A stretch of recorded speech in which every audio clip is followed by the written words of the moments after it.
Ladies and gentlemen, it's time for the Schmoedown Rundown.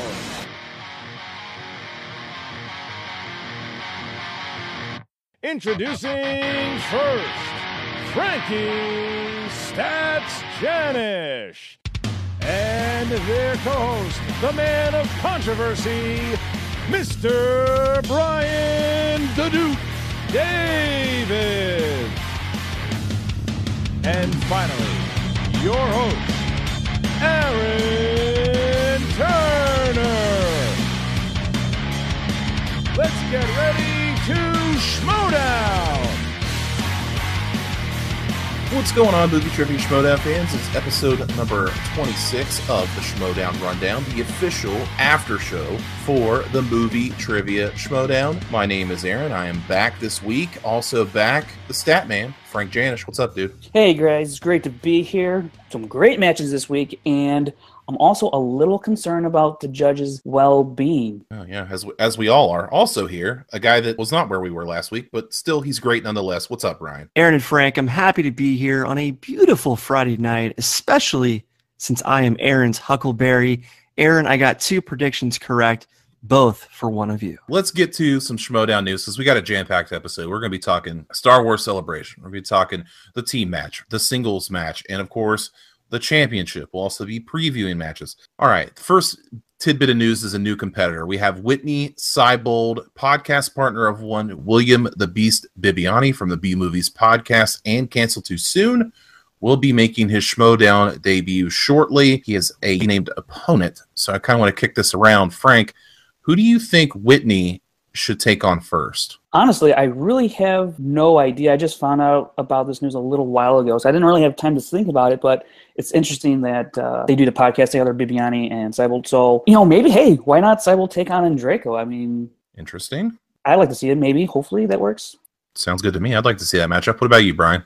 I think Whitney Seibold should play Kale Anonymous. I have been waiting for the return of Kale Anonymous for quite some time. The Ultimate Schmoedown format that was announced this week. It's going to be a change-up, so we're going to have teams and singles running consecutively instead of separate years. So, Frank, why don't you give me the breakdown of what the new format is? Right, so the new format is 7 weeks, 25 competitors. The first 5 weeks will consist of fatal 5-ways each week, obviously with 5 people. Last person standing each 5-way will advance to week 7, which is the finals. Week 6, however, the 5 competitors who have accumulated the most points without advancing, they will compete in this wild card fatal 5-way, and then that person who wins that 5-way will then be entered into the week 7 finals. So that's going to have 6 people in the finals, as I understand it, and that's going to take place at the Spectacular in December. It's a completely different format than we've had in the past 2 tournaments. In 2014 and 2016, it was a one-on-one lasting, I think last year was 8 weeks or something like that. And then 2014 was much longer. They had more competitors. But anyways, it is a departure from the previous format we've grown accustomed to. And I'll admit, I was kind of a little sad that the 1v1 was going away.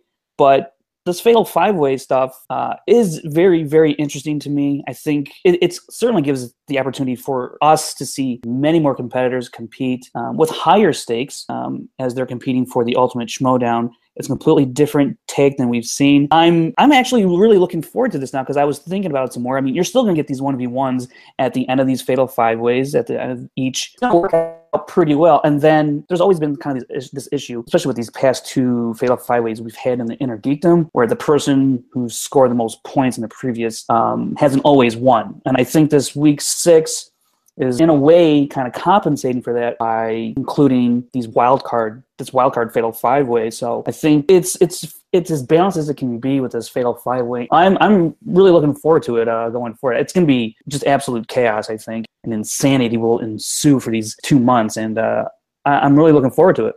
I got to be honest with you. I'm just plain confused. How? I've looked at it. I've only skimmed it. I haven't taken a deep dive into it. Just by the look of it, it looks like a lot of math, and immediately I'm just I'm running away from it. So everybody knows I don't like fatal 5-ways, 4-ways, 3-ways, but because I believe in self-preservation, I'm going to reserve judgment until we get to the Ultimate Schmoedown tournament. But after seeing a great title match like we did today, I'm definitely longing for the classic way of doing things. But that's just me. I'm not sure what the confusion is. There's going to be 5 fatal 5-ways. At the end of each fatal 5-way, you have a winner, right? That person will advance to the final in week 7. I'm not really sure on the confusion part. And then, I mean, whoever has accumulated the most points in the fatal 5-ways without advancing, without being the winner, then they go in the wild card. I'm kind of baffled that you didn't really get it. Frank, can you explain that one more time? Frank, can you just honestly if you could just like write me a diagram, like that would be. Yes. Yeah, I'll do that. Yeah, that'll be the next thing. Like JFK's assassination, give me lines and diagrams every which way, grassy knolls. Try to illustrate it if you can.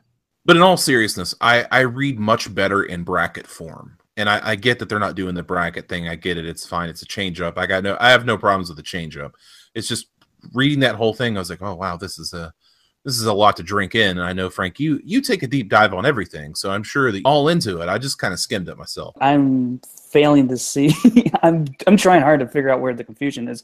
It seems pretty straightforward to me. But I guess that's just me. There's just too much to take in here. I mean, I consider myself an educated and bright person, but this is too much. It's too much. Okay, well, I mean, I think in the spectacular, your mind's going to be blown when it all comes to a head. Well, that makes a lot of sense because I don't consider myself smart nor bright. So, like I said, I'm just going to reserve judgment until it happens. So I'm not going to be negative, as people want to say. I'm just going to sit back and silently judge. Fair enough.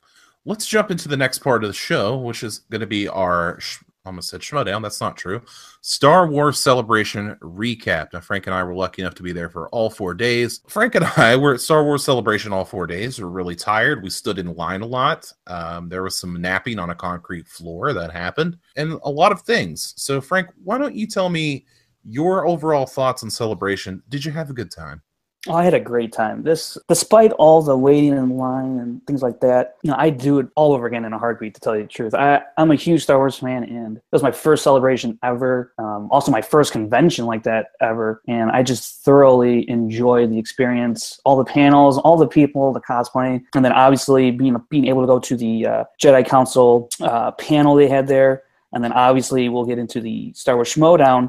That was amazing. Just the amount of people that came out to support both of these panels, as well as the meet and greet. The meet and greet was crazy fun, and just a lot of people there. Everything, I told myself, I am never going to miss one of these again. And that's how much I loved it. So I can't wait till they have it.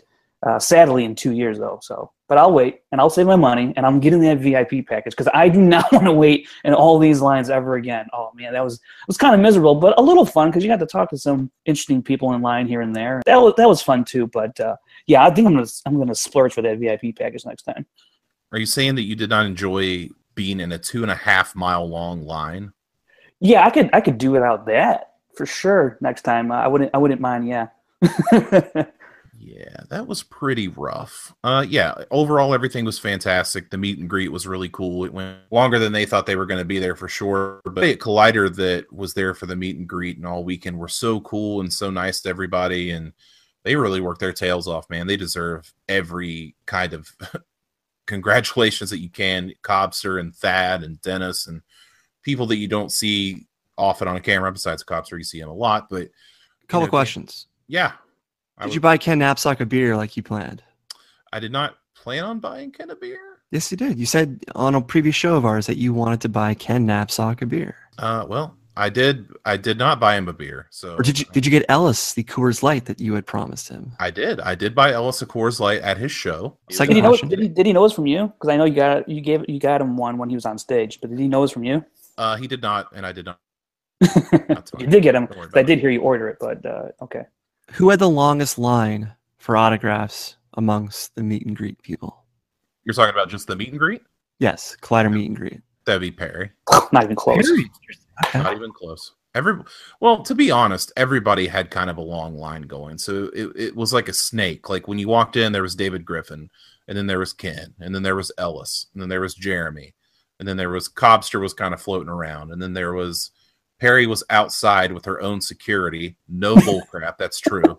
Yeah, that's crazy. And then on the stage in the back was Campia and Christian. So everybody kind of had their own line, and everybody was kind of snaking towards. But towards the end of the night at Perri, and Perri was still there, but she was just as happy to meet everybody as, you know, if it was the first person. So Perri would have closed the place down if they would have let her. Shockingly enough, Perri was amazing. So shocker there. Right. But I mean, it was awesome, man. We got to go, like Frank said, we got to go to the Collider Jedi Council panel, which I know a lot of people didn't get in, and I'm sorry about that. It was good fun. Then, of course, we got to go to the Schmoedown panel. Got to meet some cool people. Got to meet Andy Signore from Screen Junkies. Got to meet Sam Witwer. It was a lot of hats off to everybody that was there. Skaliski was there too, answering questions. Good to meet some of the people. Good to meet Graham Butler. Got to share some. Oh yeah, Graham, man, definitely. It was cool to meet Graham because he's been one of our big, and of course Rocha from Schmoedown.com. Yeah, that's pretty much my overall thoughts. It was a good time. I'm very tired. By the way, as an 11-year fan of Rian Johnson since the days of Brick, it was unbelievable to watch him up there and to see him get so emotional when people were giving him the respect that he deserves. So I was really touched by that. Of course, the Carrie tribute, the John Williams surprise was amazing. Even seeing Hayden Christensen get respect was nice to see. So from the live stream perspective, it all went off without a hitch. And I also enjoyed the Collider programming as well. It was really nice to see that stuff from the comfort of my own home. And if you're also interested, if you want to head over to IGN, you can see Frank, myself, and Rocha live reacting to the Last Jedi trailer. Yeah, but you have to know what we look like. Otherwise, you're just watching another video. So, Frank, people know what I look like. I'm on a very popular video right now. Okay? Oh, okay. It's got a lot of hits. Okay, a lot of hits. Thank you for doing that, Aaron. That was very nice of you to put together something just for fun and for the added benefit of those of us who weren't there. Oh, you're very welcome. And it was a joint effort for myself and Evan DeGraff. I said, hey, should we film some stuff? And he's like, yeah, I'll totally film it for you. So it was very cool of him to do that, to follow me around with, you know, it was a lot of fun. Always fun talking to the people at Schmoedown. Always happy, always accommodating. Let's actually talk a little bit about the Star Wars Schmoedown that went down on Friday with, of course, Sam Witwer and Ken Knapsack and Jenny Nicholson, John Campea, and Jeremy Johns. It was exciting. Sam Witwer was the star of the show for about 99% of it, but in the end, it was Ken Knapsack taking home the victory. Frank, give me your overall thoughts.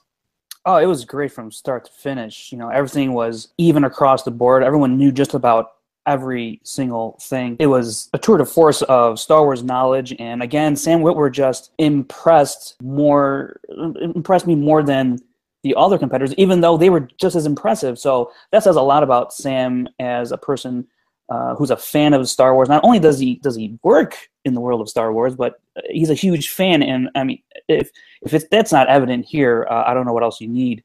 So it's really cool that someone who works, you know, who's been in the animated series and video games, is just as big of a fan as we are. That's really cool to see. And obviously, Campea, Jeremy Johns, Jenny Nicholson, Ken Knapsack, you know, they rocked. And I always look forward to seeing this kind of match.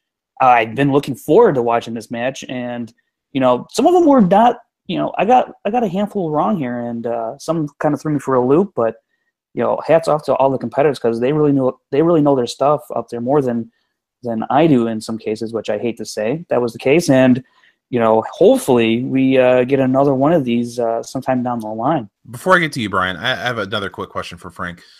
Frank, Fact or Fiction, did you win a Star Wars medal at Celebration for answering trivia questions? Oh, I sure did. It was from the Force.net and rebelscum.com, part of that website group. They give you 8 questions. I got 7 out of the 8. I missed one. I forget it was like a difference one with like Obi-Wan. I forget what it was, but I was really hoping to get 100%, but they gave me a sweet little pin, my little mini Star Wars Schmoedown, if you will, moment. There you go. I didn't play in the trivia contest because I would have embarrassed myself. Brian, what did you think overall? Frank, I can't wait to bust your mythology. We all knew this match would come down to Knapsack and Witwer, even though it technically came down to Knapsack and Campea. That being said, I was impressed by Campea's performance as the crowd and the big stage seemed to counter his slow recall ability, something that's plagued him in past matches. Jeremy played surprisingly well too, but back to Knapsack and Witwer, the key to victory was always going to be when would their misses take place. and Sam got the tough draw in his last round, as his questions were much harder and more confusing than his opponents. Thus, his 2 misses came at the worst time possible. Ken, despite some early misses, was able to capitalize on Sam's untimely errors to win in sudden death against Campia. And one more small note, classy move by the crazy Canadian, as he gave Jenny Nicholson a nice bit of credit for jumping into the fire without any Schmoedown experience. So props all around, great event. I just wish they had the buzzers though. My one issue, but all around good times. Yeah, props to Jenny Nicholson, not only for taking on her first Schmoedown, but taking it on with 4 other people that have been in it many times in front of a live crowd. I guess more or less if they had sold tickets, it would have been sold out because you couldn't stand anywhere. Everybody had to have a seat, and they were turning people away. But yeah, big kudos to Jenny. I hope she comes back. If she doesn't do another Star Wars one, I would like to see her in Inner Geekdom. Mass credit to her for doing that. And of course, the more female competitors we can get, the better. So definitely support Jenny and check her out. She was very nice as well. Overall, I thought it was a cool match. It came down to pretty much who I thought it was going to come down to, Sam and Ken and Campia, kind of there towards the end. And like you said, Sam did miss 2 questions, but that's about the closest you can get to a perfect game. Is some of the things he said were either a word off or maybe a syllable or 2 off, about as close as you can get. So, of course, Sam, amazing performance. And what's unbelievable more so about his performance is the guy had been signing autographs for hours beforehand. He was at the autograph table. He was at the Star Wars live stage. So the guy was out doing everything. And for him to come in there late in the day, late in his time there, and have the performance that he had is pretty incredible. I'm not trying to make an excuse for the guy because he doesn't need one, but that's pretty cool. The fact that he did that when he was drained is pretty amazing. And I'm sure Ken and Campia and Jeremy were all drained too. Right. My one nitpick though is something that I've talked about before, and that's question clarity. How did Luke address the Emperor 3-pointer for Sam?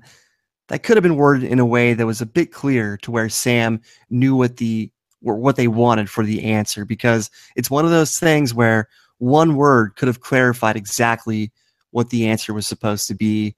And so he misinterpreted it. Yeah, he got it wrong. Yeah, he got his 5-pointer wrong too. But I just want to see critical questions, pivotal questions, be worded in a way to where someone doesn't misunderstand them in a crucial moment. It's a big deal to Freddie Prinze Jr. And I'm not Freddie level. I'm not Freddie level. Congratulations, of course, to Ken Knapsack as our first Star Wars Schmoedown champion. Ken, a much deserving champion. I promised Ken that I would put him over huge, so that's what I'm trying to do here. Even though he purposely didn't say hi to me, and even though he took a shot at my email prowess, which is exceptional, I congratulate Ken Knapsack. All right, with that out of the way, let's jump into the team recap this week. A lot of action going on. It was the Wolves of Steel, Clark Wolf and Mark Reilly versus Team ETC of Ricky and Elliot.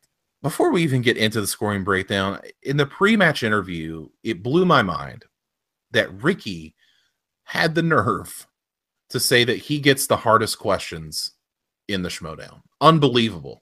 Well, relatively speaking, they are the hardest to him, because to everybody else, they're easy. That's a good point. That's actually a really good point. I didn't think of it that way. I know. Much like my math problems, Ricky has a movie problem. So look, we're more alike than I think. But let's talk a little bit about Reilly and Clark being back on the same page. They faced each other. They are right back as a team, and they performed quite well, obviously. Reilly, I said it last week, I'll say it again, great on the microphone. Great again on the microphone. Great promos. I don't know if the guy's been standing in front of a mirror doing promo work. I don't know if maybe Ken has been coaching. Ken's background in pro wrestling, or maybe even Christian as well. I like what Reilly's doing, and it's not over the top. It's very subtle, and that's what I like.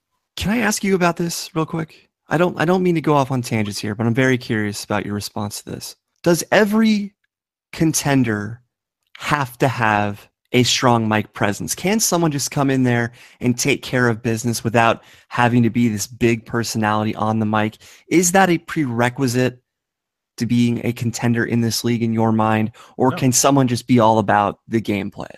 No, you can come in and not. You don't have to be strong on the mic to be the champion or have a big personality.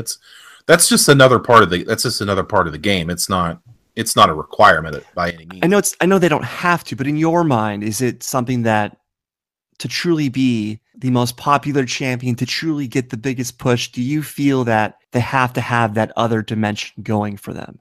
It helps. It helps to have that mic background and those mic skills, but it's not.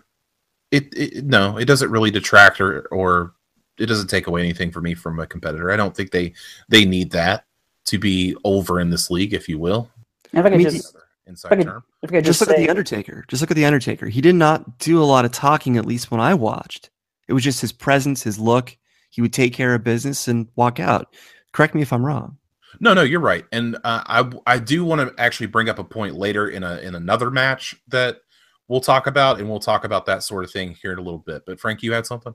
Yeah, I was just going to say, I mean, look at Drew McWeeny. He scares the crap out of me, but he doesn't really say much. He just goes out there and destroys the game. To me, that speaks volumes. Yeah, we'll definitely talk about Drew McWeeny here in a second as well. I'm glad you brought that up. Last thing I want to talk about before we get into the scoring breakdown is Wolves of Steel and 6 Degrees. I feel like they're having a contest. So good. To see who's going to have the best entrances, because here comes the Wolves of Steel this week with The Shining. Reilly as Danny, Clark as one of the twin girls with the blood. Wow.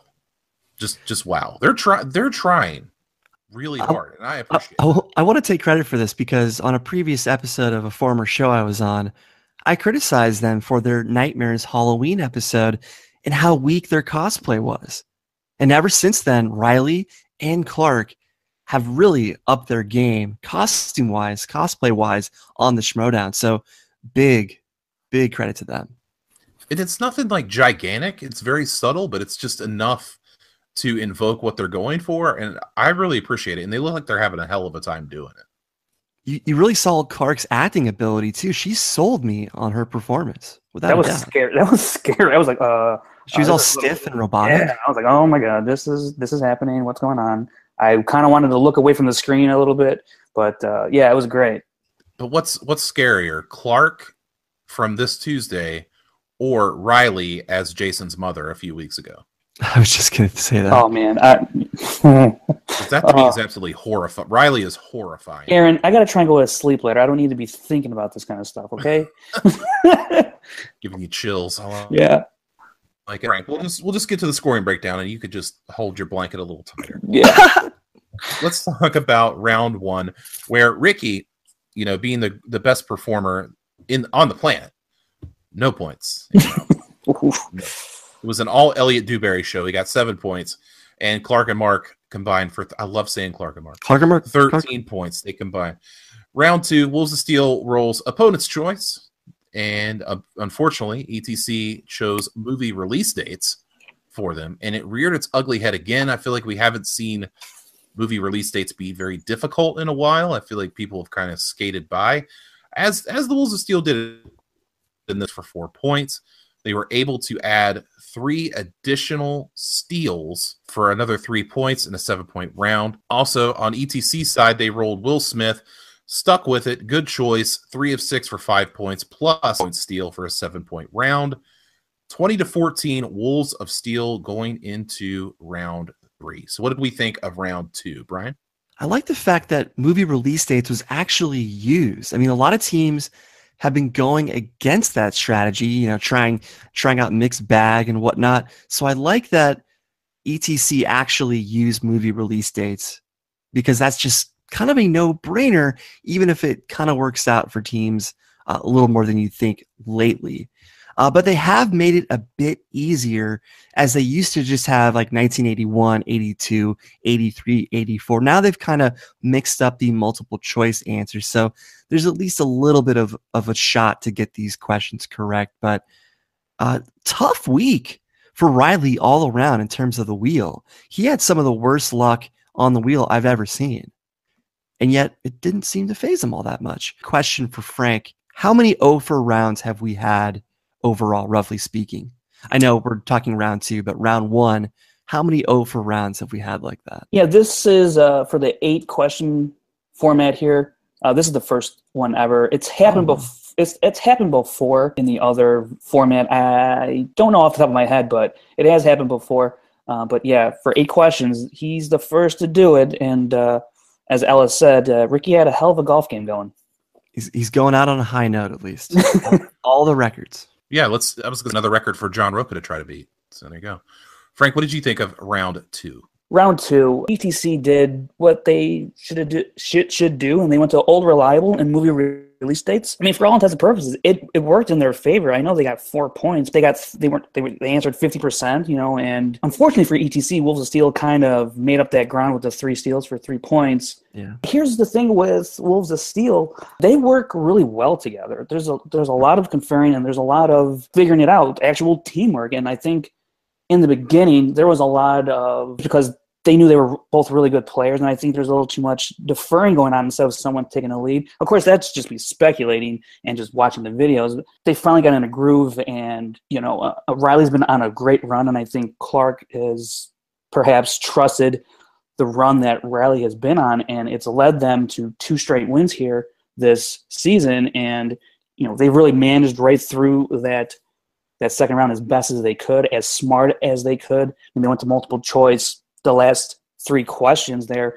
I think they took some chances there in the beginning on the second and third question without going to multiple choice, but once they got on that back half of the second round, I think they really decided, we got to try and pull out some points here and went multiple choice, and it worked out 2 out of the 3 times for them to get some extra points there.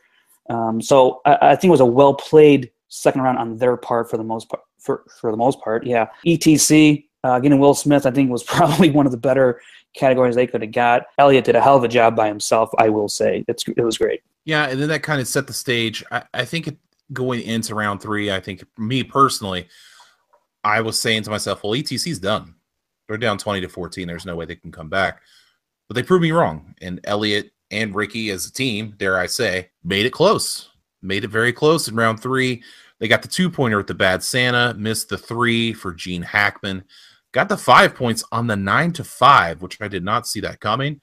They took a brief lead, 21-20.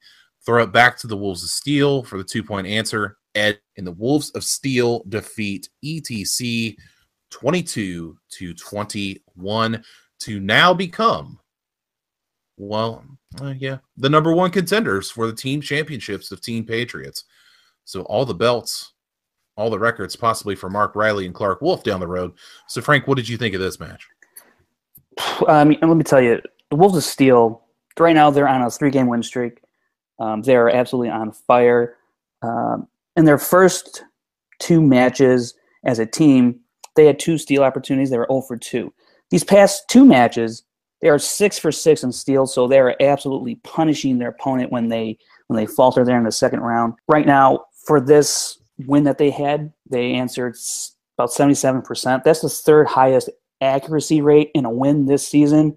And also, they do hold the highest accuracy rate in a win with 81.5%. So they have the highest and the 3rd highest accuracy rate this season, which is actually tied with 6 degrees. But so they're on a roll, and Patriots better look out, because Wolves of Steel, especially Mark Reilly, he has been on a tear. In his in his first rounds, he has answered 7 out of 8. I believe it was, he had 2 times. Yeah, he's answered 7 out of 8 in both his team matches this season. So he's been killing this first round. But here's the thing I want to say about this match, because to me, this episode overall represented what I think we all love, at least I love, about the Schmoedown, because it's more than just, a couple teams or people sitting down and answering questions, right? There's many, many facets to the Schmoedown outside of Q's and A's. You got pre-match interviews, you got player interests, what we talked about with, 6 degrees and Wolves of Steel here. The personalities of the players themselves. You got storylines and budding rivalries, and then the post-match interviews is where a lot of interesting and cool stuff happens to set up future events and matches. But usually every episode, touches on some of these points and do a really good job. It's rare that you get an episode, in my opinion, that it hits on all cylinders. And I think this match did that for me. And It is truly one of the most enjoyable episodes I've ever seen the Schmoedown do, because, right away we see ETC spewing this funny nonsense in their pre-match interview, about this Collider Illuminati and some sort of insider trading analogy Ricky's making up. I don't know. And then you cut to Wolves of Steel, and they're a little less bombastic and less of this buffoonery that's going on, but they're still pretty engaging, right? So these two teams certainly displayed both sides of the coin, if you will, throughout this episode.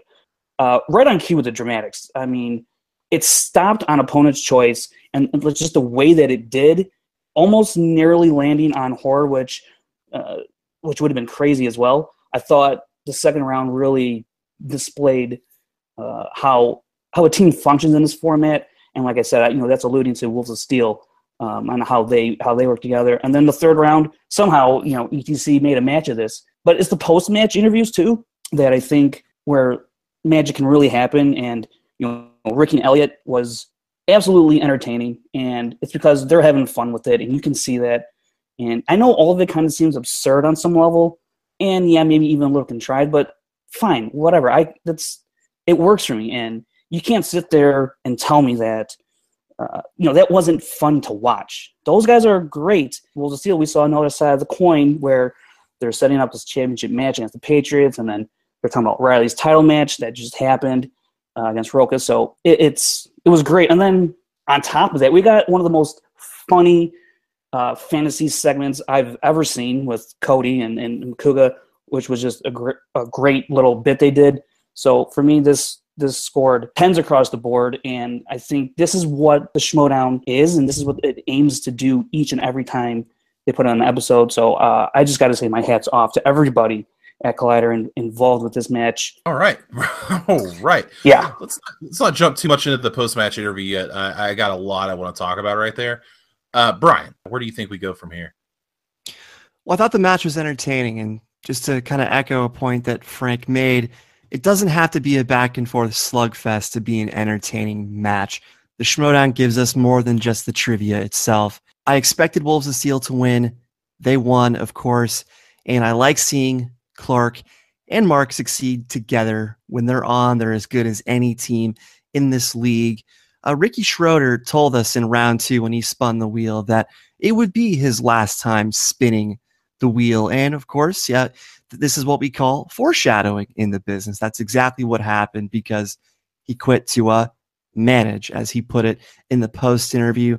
We'll hold off a little bit on that like you wanted, Aaron, but I like most of all that Elliot is now heading to singles. This is something that I have been longing for many months, because, let's face it, Ricky has been dead weight, and I'm surprised ETC lasted as long as they did. I mean, if it wasn't for the theatrics and the drama that Ricky Schroeder brings, Elliot would have been in singles a long time ago as his sole focus. So I like that Elliot can now just focus on being the best singles player he can be.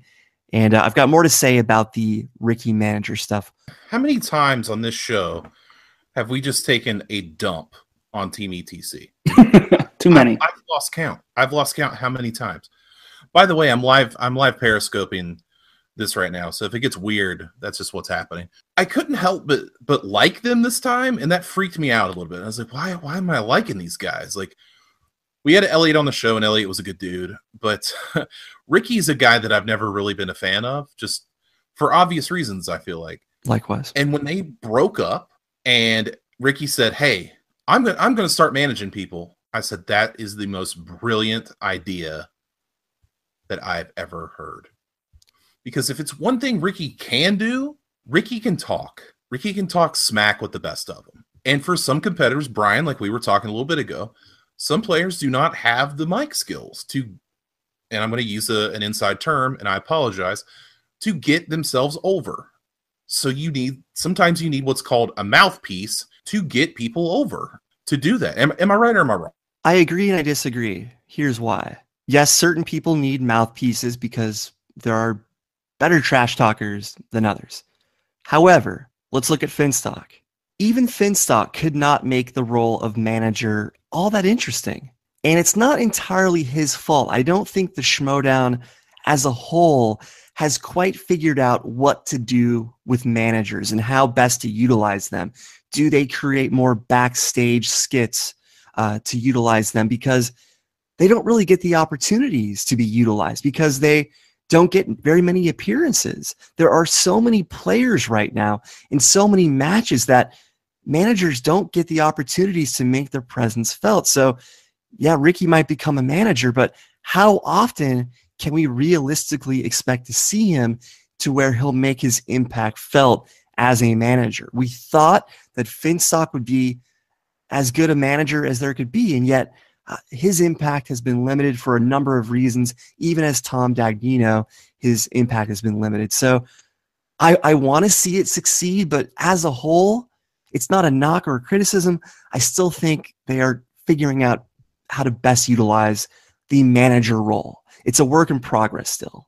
I can respect your point, but let me ask you this. Do you think that having him there as a mouthpiece instead of a competitor is the better way to go with Ricky? It depends. I just have to see it. It depends on who he's the mouthpiece for. He has to have a little bit of a dynamic for the person that he's working with. And as we saw in today's other singles match, this is something that can succeed very well. It's just, again, it's a case-by-case basis. And like I said, though, there are so many matches now that for a manager to truly be successful, Jimmy Hart, the classic manager in WWE, Jimmy Hart. Of course, the mouth of the South. He's a guy that succeeded because he was present. He was everywhere. You would see him multiple times in an event or a night. It felt like he was just around. So can a manager, be it Ricky, be it Finstock, can they appear enough to make the impact that we want them to make? Also, do you guys want them to do more backstage type skits or whatever you want to call them with managers to get the kayfabe things more involved, if you will? Yeah, I don't see why not. If that's going to add to the theatrics, I would love to see it. The thing about Finstock, the point that you brought up, when Finstock is on the mic, though, when he gets that time, Finstock's incredible. Yeah. I think he might be the best on the mic. I'm a big fan. Yeah. I think we're both in agreement on that. But he's not minimized. He's not utilized all that much. Like you said, some of that's his own fault. That's for other reasons. Yeah, you're right. So yeah, I'm kind of with you now. Like as long as Ricky gets the time, I think Ricky's going to be great. I think, and Elliot in singles has not been bad. So I would kind of like to see Elliot, especially how he's performed lately. Frank, I feel like we haven't got your opinion on this. Yeah, I when I heard Ricky's, saying he's going to managing, I was like, that completely makes sense to me. And aside from the fact, I totally did not see ETC splitting up. So that was a welcome surprise for sure. Because Elliot going to singles, perhaps he gets a new teammate. I don't know. That'd be interesting to see. But, it appears like Ricky and Elliot are on the out. So I think there can be a lot of fun with that kind of storyline going forward. So, but yeah, I think Ricky's got to get the screen time to make it to make it worthwhile. Yeah. And so I'm looking forward to seeing, hopefully a lot more of Ricky and what kind of agency, if you will, or stable, whatever they want to call it, what he puts together. Because apparently he signed a name already. We don't know who that is. It is very much a work in progress. And I want to make two more points real quick. We would live in a world talking on this show where we would be talking a few months ago, let's just rewind the clock, that the Wolves of Steel would be the number one contenders for the team championship. That was not thought of, because after their loss to Heroes, in their average play, let's be honest, felt like they were down. They were on a downturn. Like, they'll never be there. But now, and we wanted Clark and Mark, and now look at them. So that's one thing. The other thing is, did you ever think in the history of this show that we would be talking so positively that Frank just uttered the words, "I can't wait to see Ricky"? I know I've taken a huge dump on that guy, and in that first round, I was kind of feeling bad for him a little bit, but then I've said this in a Facebook post. I felt bad for him, but then I got over it real quick. So, but after that first round, I said this has got to be his last match, because we cannot take another match like this where he's contributing nothing. And then right after I said that to myself, he said, "This will be my last time spinning the wheel." So right then and there, I knew this would be his goodbye tour, his farewell tour. But yeah, I think I like that he's now knowing his role. His role wasn't as a competitor in this league, a team partner in this league. His role is to add to the dramatics, to the theatrics. And I want to see Finstock and Ricky go at it in some kind of storyline, some kind of kayfabe. Those two are destined to butt heads. Oh yeah, that's gonna be great if and when hopefully that happens. Yeah. And of course, we have another person that we're going to talk about here in a little bit. We're going to get there very, very soon because I got a lot of thoughts about it. But one more point I want to make, just one more. Just one more. In terms of backstage interviews, and I actually talked to Christian about this a little bit. I want to talk about Emma Fyffe for a second. Now, there's been a lot of talk that Emma's a great backstage interviewer. She's really good. And I just want to make a very simple statement. It may not make a lot of sense, but I'm just going to... Emma Fyffe gets it. She gets what the Schmoedown is about. She gets what they're trying to accomplish. Frank, do you understand what I mean by she gets it? By the fact that I love what she does, I think I do. So there's that. Thank you for your expert commentary. Right. Do you understand what I mean when I say Emma Fyffe gets it?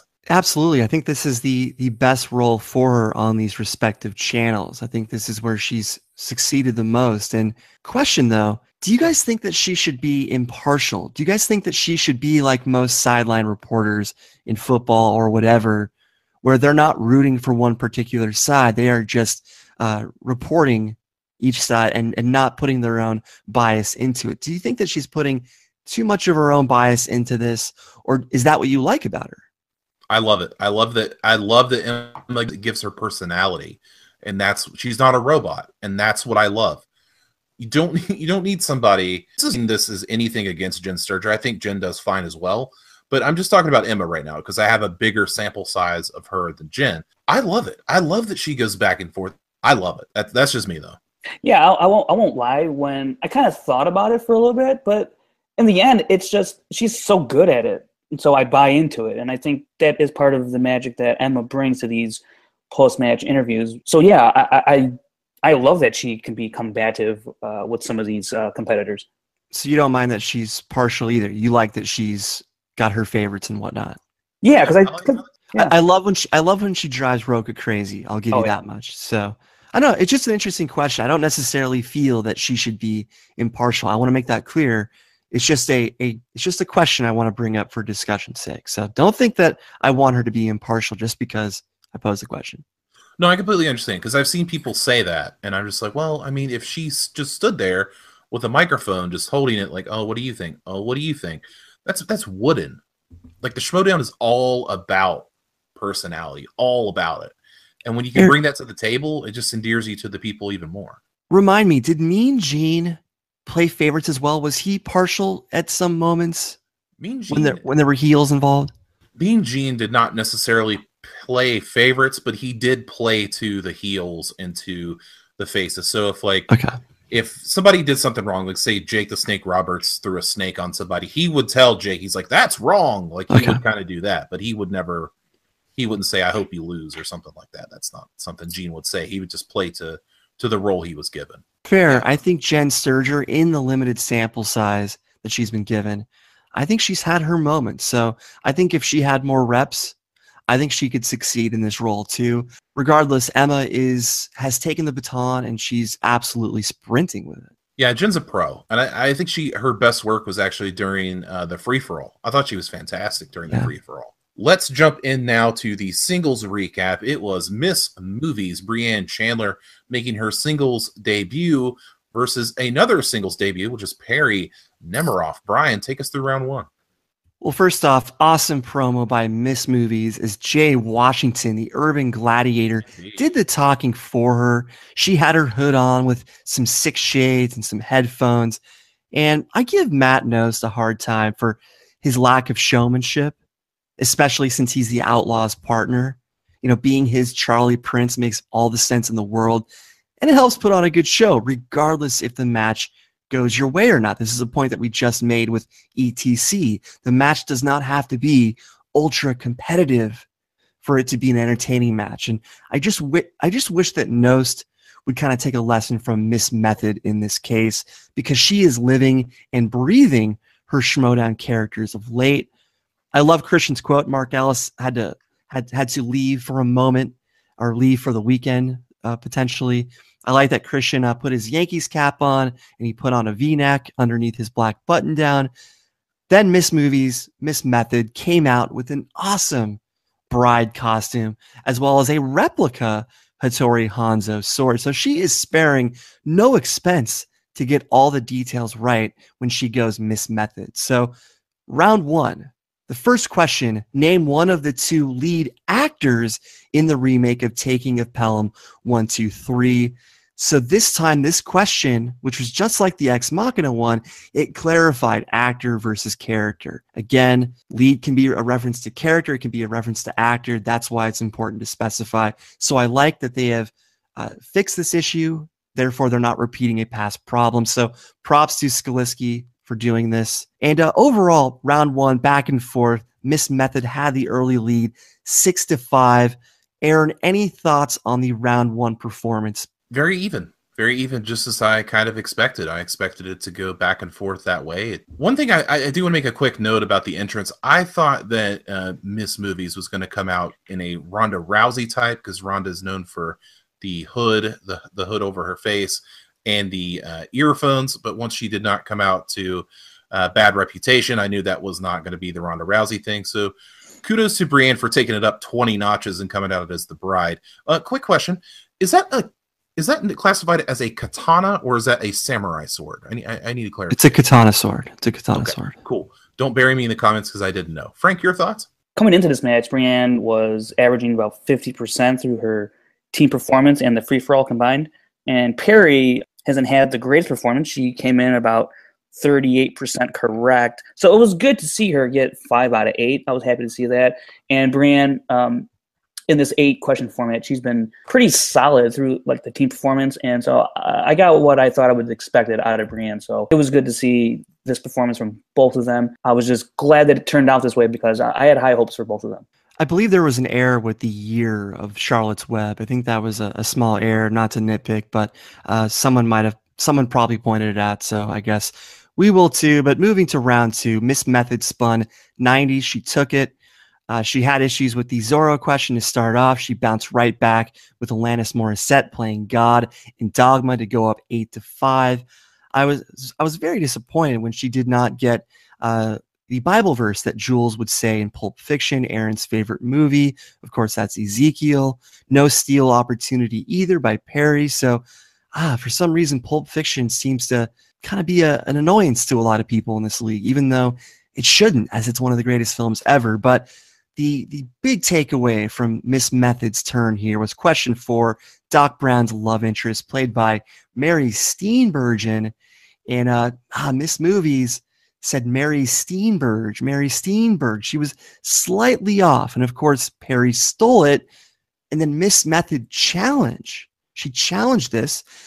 And even though she was rejected on the challenge, I like that she had the wherewithal to at least challenge. A lot of players don't use the rules to their advantage. They don't even try. I think they freeze under the lights and forget that they have these options. So not to be outdone, I love that Miss Method then took her sword and threatened Thad, who I believe was the judge for that day. So even though the moment didn't go her way, she made another moment out of it that was very entertaining, that got people talking during the match, after the match. And as I predicted last week, this was going to be Miss Method's coming out party, and it sure was. And we're not even done recapping the match. So Frank, tell me about Miss Method's round 2 so far. Yeah, round 2, that match with Zorro one, I think that's one she definitely wants back. Obviously, it took me a little bit to get them. I didn't get in a allotted amount of time, but yeah, it was right to my brain there. And then the Pulp Fiction one, oh man, I wish she would. I mean, I didn't know offhand, but I knew I would know it as soon as I saw the name.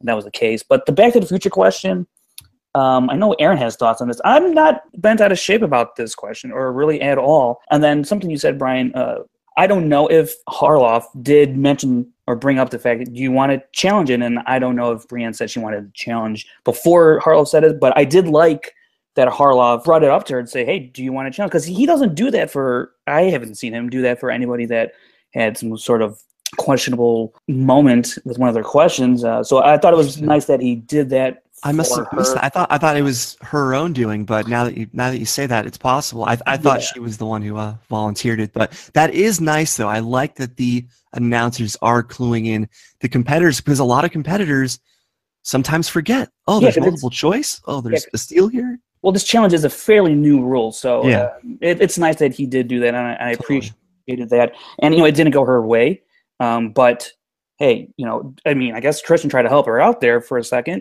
but it didn't go her way. Might as well try. Guys, let's get to Perri's turn. She spun horror thriller. Everybody's thinking at this point, oh my God, Perri's going to win. She got her category. This is a dream spin. Well, question one, Sharon Stone's Catherine Trammell in Basic Instinct. What was her occupation? We know Miss Method knows her occupation. So Perri wisely did all she could do. And that's lessen the damage, because she knows that Miss Movies is going to be able to steal this no matter what. Perri still didn't get it despite multiple choice. Miss Method took it, crime novelist. Miss Method goes up 9-7. The Van Helsing question, the monster below the cave at the windmill, multiple choice once again. She missed it. And once again, Miss Method capitalized with a steal. So Miss Method is cementing herself at this point, 10-7. Perri finally gets on track. How did Pat Bateman kill Paul Allen with an axe? 10-9, Miss Method at that point. And then question 4, Gail Weathers' news program. She had to go multiple choice despite Scream being one of her favorite films, if not her favorite. 10-10 tie going into round 3. Anybody's game. Frank, thoughts on round 2 as far as Perri is concerned? Oh, when she got horror thriller, I said, this is exactly what needed to happen for Perri to get a shot at a win here. But there's a slash thriller in this category, and that's what happened with the Basic Instinct question. So, and that that cost her a point because Brianne stole that. And the Van Helsing, I'm not sure if that's really horror thriller, but you can debate that, I guess. But so it wasn't exactly your prototypical horror questions that she would be most comfortable with. So yeah, she got 2 out of 4 right for only 3 points, and then she was able to get a 2-point steal after that issue with the Back to the Future question that Brianne had. Could have went a lot better, but just the questions weren't on her side for this one. Unfortunate. When Perri rolled horror thriller, I didn't get scared because of last week in the free-for-all when she missed the psycho question, which it's fine. It's a free-for-all. It's a different thing, but I wasn't as sold on Perri with horror thriller this time. And there was some debate or some scuttlebutt, as I like to say, about the Van Helsing question. It's not a horror thriller. Who cares? It's got vampires and werewolves in it. It's a horror movie, for Pete's sake. It was a fine round, I guess. It was just, I expected Perri to do better, but I'm not surprised. For her to get that many points in a category that we all expect her to do great in is it's okay. It's an okay performance. Yeah. Well, going into round 3, Miss Method kicks things off with a 2-pointer. Dr. Chase Meridian, Nicole Kidman, the love interest in Batman Forever. Miss Method goes up 12-10. Perri Nemiroff, her 2-pointer. Martin Scorsese, Daniel Day-Lewis's character's name in Gangs of New York. This is an answerable question. She did not get it. It's Bill the Butcher. So big miss from Perri right off the bat for what should be the easiest question of the bunch. It's not the easiest 2-pointer we've ever seen, but it is answerable. And then really the key to the match, Perri's 3-pointer. Who won Best Actor for On the Waterfront? On the Waterfront, it's just one of those films where as soon as I hear the title, I think Marlon Brando. It's one of those classic movie titles that you just associate with the actor. Even if you haven't seen it, this is one of those films that is so commonly associated with its actor that I don't think you have to necessarily have seen it to know it. And yet, even though Perri said she just watched it, she literally said that during the match. She just watched it, and yet she still missed Brando. So really that was the key, even though she missed her 5-pointer down Periscope. Very tough question. I barely remember this film, to be honest. Kelsey Grammer made Rob Schneider walk the plank. No relation to Jeff. Miss Method Movies wins 12-10. As I predicted last week, this was her coming out party. Such a big win in her singles debut. She nailed it across the board. Kayfabe, entrance, you name it, cosplay. She was just on top of it. Yeah, she had the Mary Steenburgen slip up, but what a debut in singles for Brianne. I'm awfully proud. She got people talking. She even made Christian Harloff laugh, which isn't an easy thing to do, let me tell you from personal experience. Aaron, what are your thoughts on Miss Method's performance? Very impressed. I'm glad that she ended up pulling it out at the end. I'm sorry that I have to watch Tombstone now, but that's just part of the deal. Blasphemy. It went about as expected. I think we all last week, the special, we kind of all predicted it would be a very close match, so I'm not surprised. I felt bad for Perri because it just seemed like, she had just seen On the Waterfront. She just could not recall it, as happens. It happens. Brianne, I'm excited to see her going forward. I'm excited to see what she does. She could be a force in this league, not just the cosplay, not just the fun going attitude, especially with the Urban Gladiator in her corner now. She gets more intriguing by the day, so I'm excited to see what Brianne does now. Her commitment is what intrigues me most. And what I love about Brianne is she works hard. She is studying her ass off when she's not playing. She's really trying to be a factor in this. And the cosplay stuff helps. It helps get, attention, positive attention, but she is working hard every week for her podcast. She watches all these films from 80s, 90s. She's running the gamut as far as the films that she should be watching, and she's working hard to be the best player she can be. She's not just resting on her laurels like JTE. She is trying to improve, and I love that she's taking this seriously. Frank, your thoughts on Miss Method's big win? Yeah, it was a great showing. Like you said, Brian, across the board. All the entrances, her performance in the match. I will say I would like her tighten up her second round. I think she was a little careless in the second round, just a little bit, because if she was going against anybody else, a little more seasoned veteran, they might have taken advantage of the misses that she had there. But other than that, I think she scored 10 out of 15, which is very admirable performance. 66, nearly 67% correct. And Perri was 9 of 18, 50%. She got in her third round questions. It remains to be seen how well she would have done with the 3-point difficulty and the 5-point difficulty questions. We'll have to wait to her next match. Hopefully, maybe against Voitko, we'll see. And then, but yeah, Perri down Periscope. I think the last time I saw that movie was like at 1 a.m. on WGN. So it's. Do you guys think that Perri is going to rush back to singles? It didn't sound like she wanted to rush back to singles, but I do think she'll be back at some point. But it doesn't sound like she's committing to anything anytime soon. I think she's definitely a last-minute replacement, which can happen over there. So I think at least she's open to it, which I would like to see her again. So there's a possibility that if someone for scheduling issues can't make it, then she might be able to fill in. But if down the line, I think she'll get a decent matchup against somebody. Emma literally wished her luck in all of her future endeavors. It's like as if she was being fired. What the hell? That was great. Talking with her at Celebration and at the meet and greet, just talking to her a little bit about this matchup, she was nervous. She was nervous then. She's like, the singles gets me all riled up, at least when I'm with teams. I got Jonathan there, and he kind of grounds me a little bit. You could kind of see that after he definitely grounds her. Match in the post-match when he gave her the hug, and he's like, oh, you're going to be fine. So that was kind of cool. I don't know. I don't see Perri doing the singles thing for a while. I could see her doing special events like the free-for-all, maybe an Inner Geekdom if they ever do like a horror-themed one or something like that. But I think teams is where she's best served. Now the question becomes tough beats. They stay as a team? Or are they going to keep doing this? Is Voitko going to go singles? Because I know that he'd been wanting to do that for a while. Is he going to take Brianne up on the challenge? I wonder what's going on with tough beats. Well, Voitko's got to get his head right. He's got to play a singles match. I think that's why they want him to play Miss Method, because he needs a rebound match. And I'm not saying she's an easy win, because she's not. She's definitely a factor. And I just think that Christian needs to get his head right first.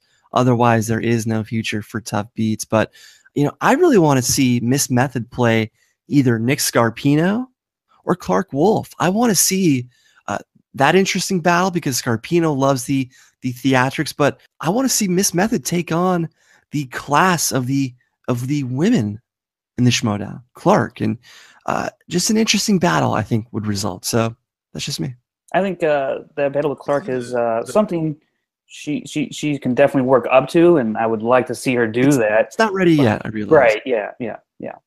I don't know if we'll see the producer / seducer versus Brianne due to their friendship. I don't see them going at it. But I do want to pose something very quickly. We kind of talked about this off air, but I want to kind of bring it up again. Could you see Tough Beats? Because we have all these stables forming now. Could you see Tough Beats and 6 Degrees forming a team together? And it makes sense. They'll call it 6 Degrees of Tough Beats. You're welcome. Think about that. It makes sense. They're very similar teams. They're skilled similarly. The stats may line up. Frank, you would know better than me, but that does make sense as far as where the teams are right now. I actually just came up with a better one. Actually, just right off the top of my head, I came up with a better stable. Just 1 second. You got Brianne. That was really loud. I'm sorry. 6 Degrees, Brianne and Stacy, the producer / seducer, Nick Scarpino, and Josh McCouga. And they form a team called, wait for it, 6 Degrees of Seduction. Oh, boy. Goodness gracious. You're welcome, America. Yeah. Somebody's going to be writing that in the notes. Hey, Aaron, best of luck in all your future endeavors. Ooh, Vince McMahon. Love it. Yep, it's great. Well, last question. Do you guys want to see the Urban Gladiator continue to be the mouthpiece for Miss Movies? Or her bodyguard? He's her bodyguard. I like that idea. I'll hide behind Jay Washington any day. That's all I got to say. I thought that was awesome. I thought having him as a mouthpiece, and dare I say, he said he was the advocate for Miss Movies, which here we go again with the wrestling. But the advocate currently going around is Paul Heyman, who is the advocate for Brock Lesnar. So when I heard that, I saw what he was going for, because Paul Heyman is that mouthpiece where Brock Lesnar does not talk, but he's just intimidating. So Brianne, with her katana and her wanting to kill judges, could have Jay as her mouthpiece. I think that works fantastic. I want to see Jay manage 6 Degrees or an entire stable. I think that would be fantastic. Yeah, I think that made a lot of sense. It worked really well, that dynamic. I enjoyed it right off the bat. It was something we haven't seen before, so I thought it worked really well, and I hope to see more of that kind of thing from Jay in the future. All right, guys, back into it here. We're talking now the Monumental Championship match between the Outlaw John Rocha and Mark Yodi Reilly for the first time for a title. First time. John Rocha coming into this match wants all the belts, all the records. Reilly coming into it confident, man, talking all the smack to Rocha. Get out of my face. Don't touch me. This thing needs a hero, and I'm here to be that hero. You're a villain. You're a bully. All that stuff. So it all came to a head here. Could Reilly finally overcome the Outlaw, or will John Rocha keep riding into the sunset and trample another competitor? Frank, take me through it. All right, so round 1 started off with quite a bang. Both Rocha and Reilly answered 7 out of 8. Tied at 7 going into round 2. Rocha deferred, so Reilly spun, and he got opponent's choice. And Rocha opted to go to scores and soundtrack, which didn't really backfire on Reilly. And then Rocha, he spun, got spinners. I mean, 2 of the best spins you could ever get. And he opted to go with westerns, and he crushed it. Guys, what do we think about rounds 1 and 2? Aaron? I'll tell you this. Could there have been any bigger of a mountain to climb just by the optics of John Rocha getting spinner's choice and Reilly spinning opponent's choice? Any other way it could have been it could have been any worse for Reilly on paper. Unbelievable. That's incredible. As Rocha put it, it's the ultimate hilltop for Reilly to overcome. But as it was, I mean, it was a tight match. Tight match going through. Scores and soundtracks was a surprise to me because soundtrack. So I'm kind of surprised that Rocha picked that. I don't know what he was getting at. I don't know if he just didn't know or if he just wanted to challenge Reilly. I'm not sure. So that was a bit of a surprise. Of course, Rocha gets westerns. He's fantastic at westerns. Doesn't surprise me that he did well. But yeah, round 2, it was cool. I was ready to jump into 3 and 4 and see what we had. I was ready to get out of the second round because I knew after that, that's where this was going to be won. You know, in the second round here for Reilly, though, the scores and soundtrack, he's actually going into this match. He was pretty good in scores and soundtrack. That was, though, in the 2014 format. He was 6 of 8, and in the 2014 format, if you'll recall, they actually played clips of scores and soundtracks in their headphones. Since it moved over to Collider, they haven't had that capability yet. Well, they have the capability. They've had the capability since they got the trial. They haven't instituted that. Sure, but my main point I'm trying to get here is that I was curious to see how Reilly would do with this format of scores and soundtracks without any audio. He actually did really well. You know, he got 5 points here through his 4 questions, and so he missed that multiple choice with the crow, and Rocha stole it. Which, interestingly enough, that is the first time in their 3 matches that someone has stolen a point from one another. It didn't happen in those first 2 matches. They were all 4 for 4, never gave up a steal opportunity. Reilly, oddly enough, was the first one to let one slip. Rocha snatched it right up, and I thought from here on out, I thought it was a bad sign, especially with Reilly and opponents, and then Rocha got spinners. I mean, everything was going Rocha's way. It was unbelievable that this was happening in a championship match, and given their history of how they performed in these rounds, it was all things were pointing towards Rocha, and it just got more interesting from there. Brian, what else do you have to say about scores and soundtracks? Well, you guys skipped over a ton of goodness. First off, Christian was a little hot under the collar, and he took his V-neck off and put his Yankee cap back on for the title match. Christian had to get in his championship uniform. Ellis referenced the fact that he did yoga in between matches. Knapsack called the first one. As you guys have mentioned, as we talked about already, Reilly would become the first person to regain the title. Just the common theme here. How funny would it be if Reilly got all the belts and all the records before Rocha, when that wasn't Reilly's slogan or catchphrase all this time? How, I guess, ironic would that be?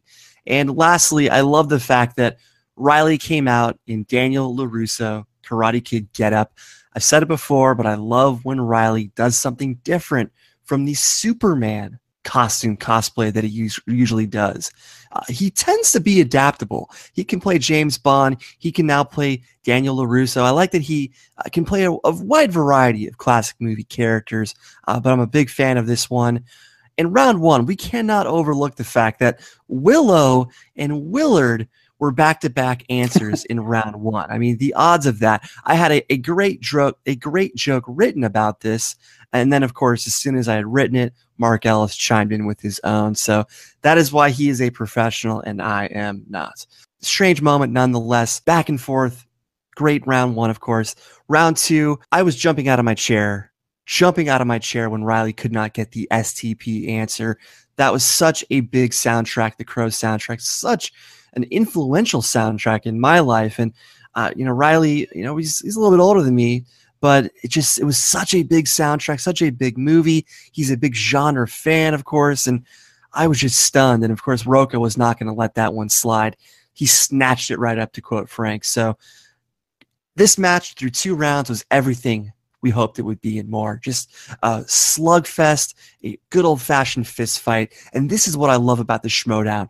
Good old-fashioned blow to blow. Everyone's matching each other. None of that fatal nonsense. This is the true fatality right here. Blow to blow, fist fights just like this, head to head.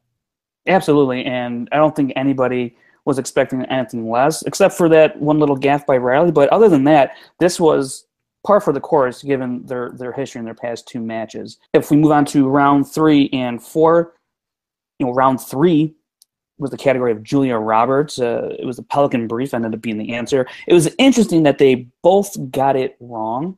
Interesting that they also both wagered 2 points. It's interesting that they got it wrong because Rocha going into this match, lifetime he was 16 of 18, and I put Pelican Brief in the drama category here.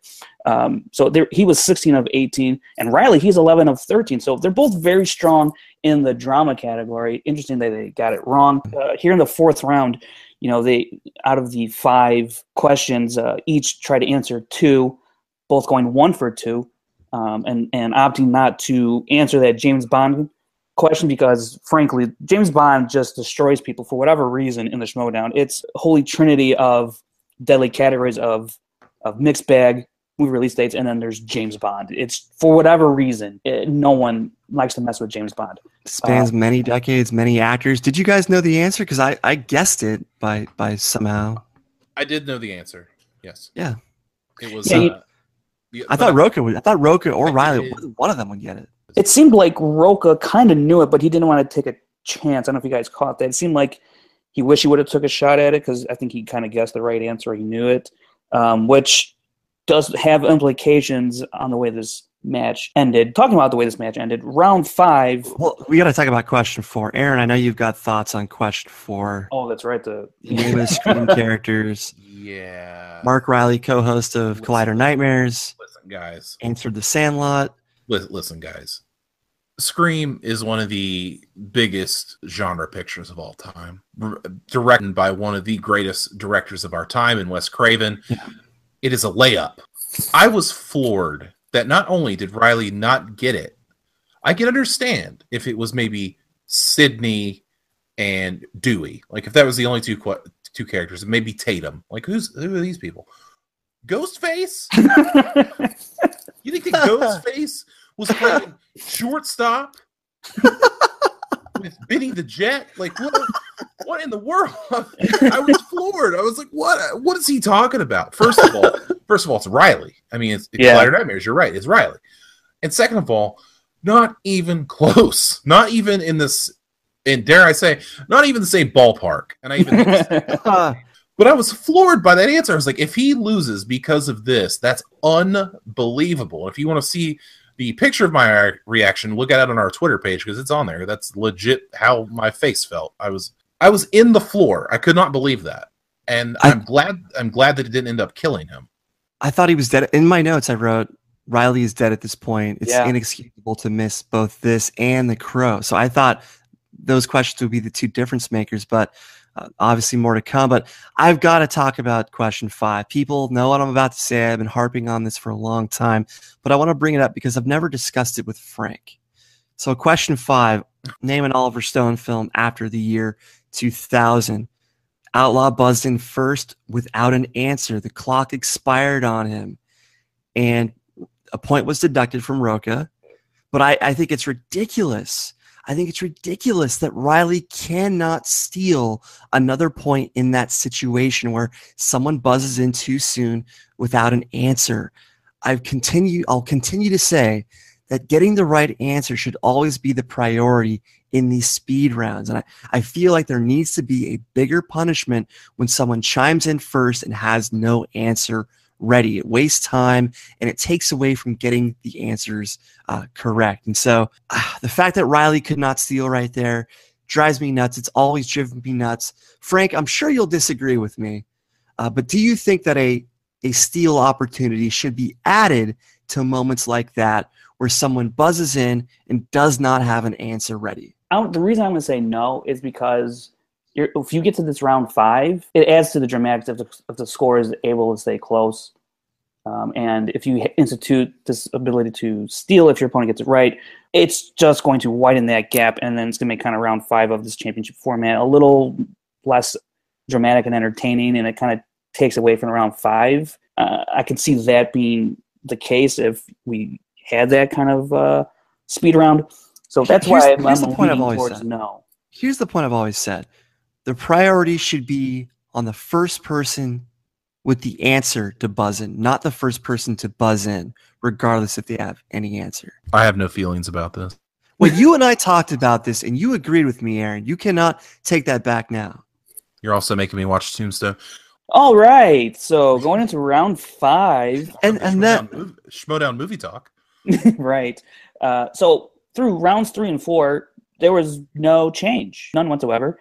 We head into the final round here. Rocha still ahead. Reilly trailing, but yes, 13-10. Thank you. Good for Rocha. A 3-point lead going into the final round. People don't blow final round leads. Very rarely happens, and if it does, it's usually done by JTE. But that's another stat for another time. So here we go. Reilly's first category he had to answer was in sports. There was the Trouble with the Curve. Clint Eastwood was answer that one, and then he had to go on to Pixar, the Monsters University question he got for 3 points. Now, let me go back to sports real quick because Reilly hasn't been tested really at all in sports in the Schmoedown. He's only been asked 4 sports questions. He's 2 of 4. So the fact that he didn't get the sports question, I think, speaks to there's a little flaw in his game, even though he hasn't been tested that much. 2 of 4, I think, may or may not be indicative. Going into this question, I guess it turned out that he's not that great. It's a little more of a obscure sports movie, if you ask me. But Justin Timberlake, Anna Kendrick, is that the one? They were all. It's actually Amy Adams. Oh, Amy Adams, yeah. Amy Adams. Yeah. You're welcome. Timberlake is in it, right?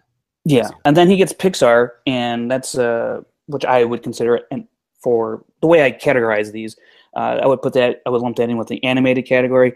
And Reilly Lifetime is 12 of 13, so it's no surprise that he got this question right with Monsters University. And then it started to swing over to Rocha with his 2-pointer, in the action adventure.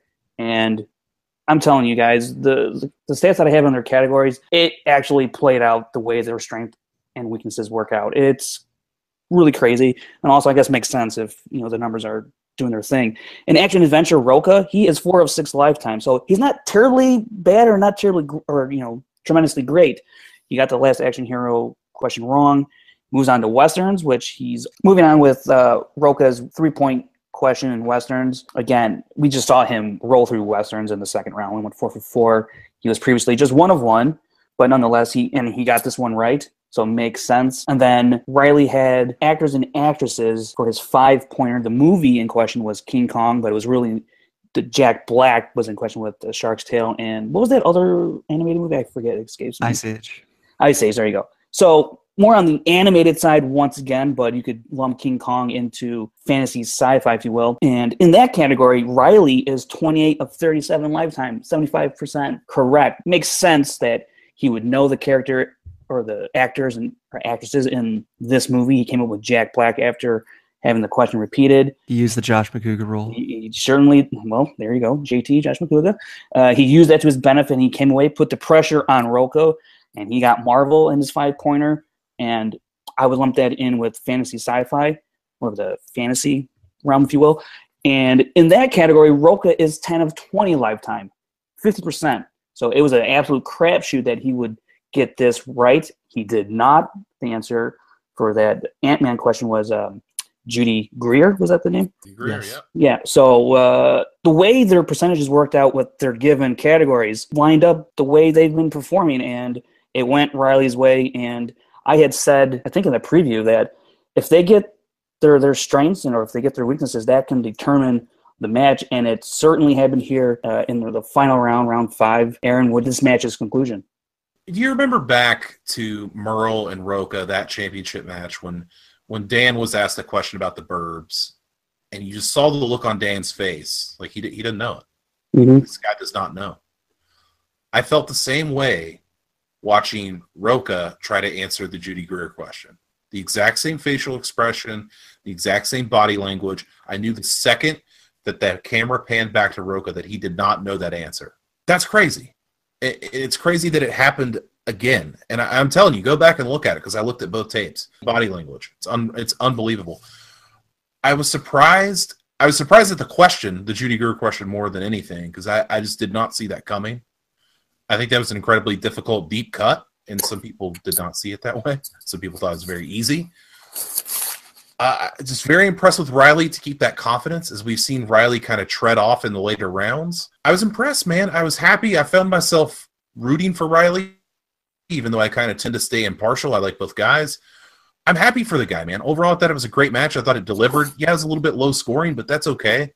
It was a good back and forth battle. I enjoyed the hell out of it. Brian, what were your feelings on the conclusion of the match? Well, the match went as expected. I predicted Mark Reilly to win on the last question, and that's exactly what happened. So no surprise there.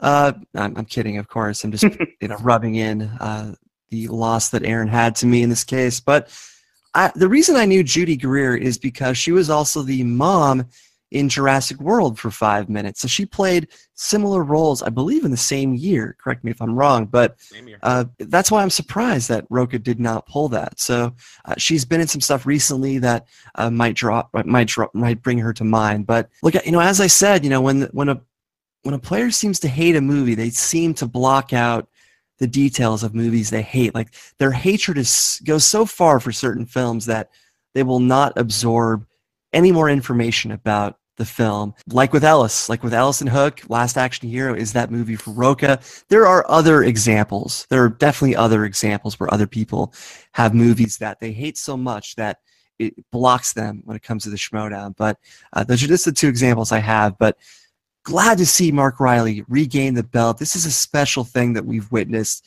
It's very difficult to win the belt once, let alone twice.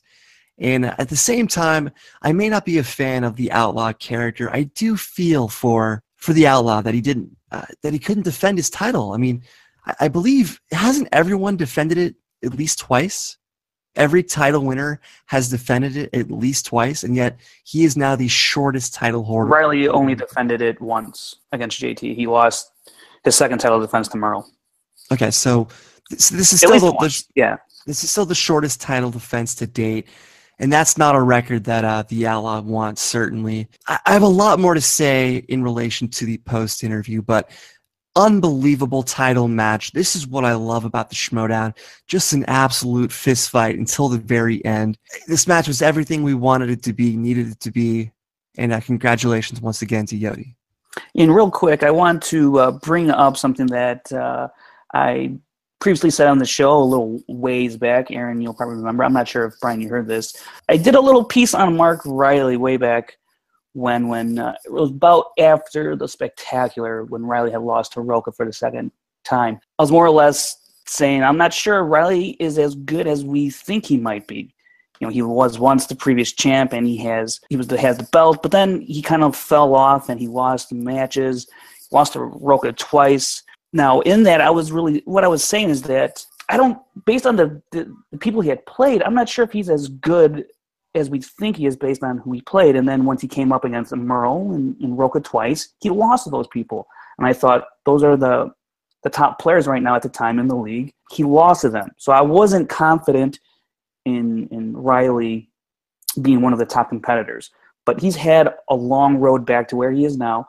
I need to give credit where credit is due. He went on a hell of a run to get this title shot. He played a hell of a match. He came back against many, many odds in this match. I mean, the second round alone would just destroy a lesser player. So kudos to him for bouncing back, sticking with it. He got a well-earned victory. I have no problem saying congratulations to the biggest Mark Reilly fan, Matt Kearns, out there. Hey, you enjoyed this win. I feel good for you. And I do feel glad for Reilly. And I'm looking forward to seeing something that I thought maybe Rocha could do, but Reilly going to go after that team title. I'm rooting for Reilly to get that belt along with Clark to beat Patriots. And then we'll have another awesome rematch between Top 10 and Wolves of Steel, but that's for another time. Over or under 80% that Matt Kearns cried at the end of this match? Over or under? Oh, yeah. That's way over. Way over. Okay, way over. Okay. Good enough. Okay. Yeah, I mean, and you kind of already said it, Brian, and I'm sorry that you said it before I did, because it's a great knock. It's a great point. John Rocha said he wants all the records and all the belts. Well, he just got a new record. Shortest title defense ever. So congratulations to the Outlaw on getting yet another record. He also had the easiest three-pointer to date with that magnificent 7 question. Just throwing that out there. I feel like I can shoot everybody straight here, and I'll get a lot of heat for this, and I don't even care. John Rocha was set up to win this match from round 2. You had the best possible spin on both sides. Rocha should have closed. That's all there is to it. And Rocha did not close. That tells me that he got a little nervous. He got a little nervous in that chair. And I think Reilly eventually got to him. When Reilly did not back down, he didn't say, oh, woe is me, I've lost to this guy twice, an additional time in teams, if you want to count that. I can't beat this guy. And then Rocha just kind of playing it off like, oh, well. I think it got to him eventually. And I just don't think Rocha was able to play the type of game that he wanted to play. I think he tried to play it too safe and ended up biting him in the butt. And that's all that happened. And Reilly had mistakes of his own that Outlaw would normally make him pay for, like STP, like Scream. Right, exactly. He did not capitalize on any of those. So it does not surprise me that John Rocha ended up losing this match. And give me all the heat you want. It was his to win. It was his to win since round 2. I'll agree that it was his to win. And honestly, I did a reaction video that'll come out later. But in the video, I even said, this is, to me, this is way worse than Bespin. This is way worse than Bespin. You're right, Aaron. He was totally set up to win this match. And I will disagree, though. I don't think it got to him in some way that he just came across a movie he hates and in a category that he's not very good in to begin with. To say that it got to him, he didn't miss something that he should know. He missed stuff that he legitimately just doesn't know or doesn't care about enough to get it right. So I will disagree with you on that point. I mean, don't direct your hate at me anymore. Direct it all at Frank right now. For what? He just brought up Bespin. You said it was worse than that. It is worse than Bespin. It is. Because this is for a title. This is for a title. Let me just add one thing. I get John Rocha's character. I get it. It's like the anti-hero. I got it. Not shaking Reilly's hand. Walking off. Come on. Was so uncool. And interrupting his post-interview. They hugged at the Spectacular. Reilly earned his shot. Come on. God, come on. I hated that. I really hated that. I get it's the character, but come on, man. He's a gracious winner, but a sore loser. That's a little bit, yeah. Yeah. So I mean, hey, he's 1 for 2. A little bit. I guess in the West you would say that he's yellow, or he's a yellow streak down his back, nice. Or something like that. Okay. Brian, did you have a problem with the no handshake? I did. I had a big problem with it because I like when the Outlaw drops the Outlaw persona and treats the opponents with good sportsmanship. That's the stuff I like most, win or lose. And yet, when he loses, he does not drop the act, and I think that's one of the things I'm going to remember most is how he lost this match, not just during the match but after the match, because he should have won, and the way he acted after just really disappointed me, especially during the post interview. Let Reilly have his moment. Reilly would never interrupt Rocha's post interview if Rocha was the winner. So disappointed in that sense, but look. He takes his stuff so seriously. He works very hard. I get it. I'm sure he's so flooded with emotion that he's not thinking rationally in the moment. It's no excuse, but I get it. He's an intense guy, and I'm sure he regrets it now if you were to ask him. But yeah, disappointing nonetheless. Truthfully, I was a little surprised that he didn't shake Reilly's hand afterwards, but at the same time, that's the Outlaw character, and I get it, and I'm okay with that because I know in the end, once the cameras are off and the lights are all done and they're heading home, they're all good. And I know he's probably actually kind of happy for Reilly, and he'll probably never say that in the Outlaw character won't ever say that. But I think it's all. I mean, come on, guys, it's all good between them. We know that, but in terms of showmanship, I think the Outlaw was the Outlaw in the end. If he can drop it when he wins, he can drop the act briefly when he loses to shake hands and then do your post-interview stuff. But when the match, immediately after the match ends, you can drop the act for 2 seconds and shake his hand and then go do what you were going to do during the post-interview. It's a very small gesture to show that there's real sportsmanship at play despite the character stuff. Well, I still think there is real sportsmanship at play, and because I know Reilly knows what the Outlaw is about. Everyone knows the Outlaw is about. And so that's why I don't have any kind of problem with what we saw on camera. One more quick thing before you jump there. I want to jump back on what you said about Clark. I really enjoyed her and Reilly's back and forth when Reilly said, he took Rocha's line and he was like, all the belts? And she was like, hell yeah, all the belts. Well, yeah. She used another word. Yeah, exactly. It didn't feel contrived. That felt genuine. And I thought that was awesome. That was a cool moment between friends. I really liked that line. And it follows up that moment where Clark talked back to Rocha, where she said, shouldn't a championship make you more secure or something to that effect? So I like that it kind of paid off that moment where Clark stood up to Rocha finally. And one real quick thing before we move on here, I just want to give some quick stats about the match here. Rocha, he was 14 of 19 for 74% correct. Reilly was 13 of 18 for 72% correct. But it's the points that matter. Reilly 18, Rocha 16. So Christian announced, much to everyone's surprise, most people's surprise, that Reilly will face Dan Murrell at Collider Collision. Rocha, during the interview, wants a a triple threat match, a fatal three-way, whatever you want to call it, with those two men at Collision. So the first thing I thought, and other people thought, well, what about Sam Levine? Sam Levine just won free-for-all. He was supposed to play the winner of this match. And for whatever reason, Sam was not given the opportunity to play Reilly. So Sam is going to wait till the time is right. We're not going to see Merle and Rocha for a little bit. We can see someone else potentially win the belt. And that person could be Sam Levine, who's been a major contender in the past. So, all right, let's get into the team previews this week. It is Team Heroes making their return versus Team Trek, the first time we've seen them since their matchup with Team Patriots that did not quite go their way.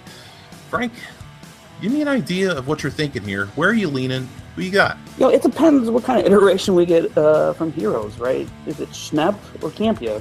If it's Schnepp, I'm taking Trek. If it's Campia, I lean a little more towards Heroes. That being said, I mean, I would, it's interesting because Trek Lifetime is answering just about 68% correct. Heroes, between both iterations of Heroes, they're about 58% correct. So, and Trek's been through some stuff. They've been in bigger matches, and I think they're more accustomed to some pressure-filled situations. I know I just said I would, with Campy, I would like Heroes a little bit more, but I think I'm just going to go towards Trek, yeah. Mance and Inman are too good as a team because of the unpredictability of the Heroes lineup, whether you're getting Schnepp or Campia. I just don't trust either of those guys. I can't rely on either of those guys, regardless of who plays, like I can with Inman and Mance. So I'm taking Team Trek all the way. These guys are better than their win-loss record indicates. They've been so close in several matches, and they just they lost to the luck of the Patriots. And I love the Patriots, but Trek could just as easily be champions right now too. So Team Trek. I like Trek a lot as well. I'll take him to win this match. It's like you guys have said, who's going to join Burnett? Is it Camp? Is it Schneppia? What? Schneppia? Holy crap, that's amazing. Is it Camp? Back up. That's oh my goodness, I love it. Okay. Brangelina. I'm taking Oh my god, I'm sorry. Hold it up, Frank. I'm taking it just sounds so funny. And also this week we have a singles match. It will be the Godfather versus the Sneider. Jeff Sneider, and what promises to be a great match. Probably a match of future champions if I had to put my wager on it. So Brian, tell me, who do you think is going to win? Where are you leaning? Every time I pick against Jeff Sneider, he makes me pay for it. I'm a big fan of Jeff Sneider. It's been that way for a long time. However, Drew McWeeny, he's just too good. He's just too strong. Even though he was eliminated in free-for-all in one of the most amazing sequences ever, he still managed to impress in his short outing. So I'm going Godfather, as much as it pains me to pick against Sneider, who's been playing fantastic team and singles of late. So Godfather is my pick. What do you think, Frank? This is pretty easy for me to pick, and it's McWeeny. He's averaging through his 2 matches about 85% correct. Sneider through his 5 matches at 3-2, he's about 69%. And McWeeny, he had a good showing in the free-for-all, despite that, what Brian just talked about, that weird 4-person knockout. McWeeny was averaging 4 points a round. He was in 4 rounds there. He got 16 points. Sneider in the free-for-all, he was in 3 rounds, got 9 points. So not a great showing in the free-for-all for Sneider. Well, par for the course of his career. But, I think McWeeny, he might have his hands full a little bit, but nothing he can't handle, I think. So it might be a little closer than I'd like to see it be between McWeeny and Sneider, but I'm still taking McWeeny to win. I actually tend to go the other way, Brian. I actually tend to pick Jeff Sneider most times. I think I've only picked against him once. Drew McWeeny seems to me like he's going to be one of those guys that's going to be near the top. He's going to be a guy that we're going to be talking about here in a few months. It's going to get his title shot. A guy that a lot of people are afraid of, and I understand why. Just look at his past couple of matches. Yeah, he was part of that big knockout in free-for-all, but that's an anomaly. That's the exception, not the rule. I see Drew McWeeny bouncing back in a big, bad way and beating Jeff Sneider. As much as I like both guys, I got McWeeny taking it. Remember, he willingly picked 70s when he spun it on the wheel. He willingly kept it when he could have spun again. Very few players, if any, would have done that. All right, guys, that's going to do it for this jam-packed, larger-than-life episode of the Schmoedown Rundown. I hope you guys enjoyed it. Before we get out of here, of course, I like to, let everybody sign off. So, Frank of schmoesnow.com, tell us where you can be found and what you got going on. Yeah, obviously schmoesnow.com with the weekly recap with fantasy stats and other breakdowns, and also on Twitter at FrankieJ29. Also want to say thanks for a lot of the positive feedback. I started dropping some videos, stat videos, so in the Facebook group and on Twitter. So thanks for the positive feedback, guys. There was no one more positive than me. Brian Davies, where can you be found, sir? On Twitter at BDF331, as well as filmschlubspodcast.com or wherever podcasts are found. My Vince Gilligan interview is up, and I've received a lot of great feedback from a lot of Schmoevillians, so I appreciate that. And special thanks to Clint Lajeunesse at Floyd Pinkster and Shane Bowman at HeisenbergChronicles.com for their help with artwork this week. As always, you can find me on Twitter at ATTitanium, and don't forget to follow the show on Twitter at SD Rundown. We tried a live Periscope this week where it was just me talking, so if you caught that and you were on that, I appreciate it, and if not, we'll catch you next time. And until next week, it is the Schmoedown.